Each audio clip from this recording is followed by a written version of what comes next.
sa fire truck para makargahan nun. Malaking apoy ang gumising sa mga residente ng isang subdivision sa Sitio Bulao, Barangay Muntindilaw sa Antipolo City bago mag alas 12 kagabi. Tanaw ang naglalagablab na sunog mula sa kalapit na barangay. Umabot sa ikalawang alarma ang apoy.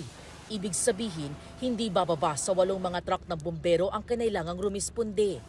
Ayon sa isa sa mga naapektuhang residente, nahirapan silang lumikas lalo't bata pa ang kanilang mga anak. Tanging birth certificate lang daw ng pamilya ni Virgie ang naisalba nila. Sobra po masakit. Nadurog po yung mga gamit namin doon. Walang natira, walang nasalba. Wala rin daw naisalba kundi ang kanyang cellphone at wallet ang 78 anyos na si Lolo Armando. Sabi nung pinutulan daw ng kuryente. Tapos gumamit ng kandila.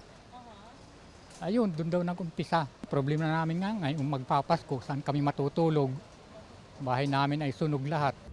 Ilang oras namang naghintay si Rodel sa paghahanap sa kanilang naiwang 73 anyos na nanay. Mag-aalas 4 kanina nang kinumpirma ng Bureau of Fire Protection ang natagpo ang sunog na bangkay ng biktima. Kami ng mga tubig sabi sa bahay nila para maisalba pa po. Kaso wala na po, sobrang lakas na po ng apoy. Mahirap po. Biglaan po yung nangyari. Gabayan na lang po niya po kami magkakapatid. Ang estimate namin na area nung nasunog nasa 500 square meter. Tapos nasa 32 to 35 na families yung affected. Totally burned. Estimate po siguro mga 100 individuals, more or less. Inaalam pa ng BFP ang pinagmula ng sunog, gayon din ang halaga ng pinsalang dulot nito.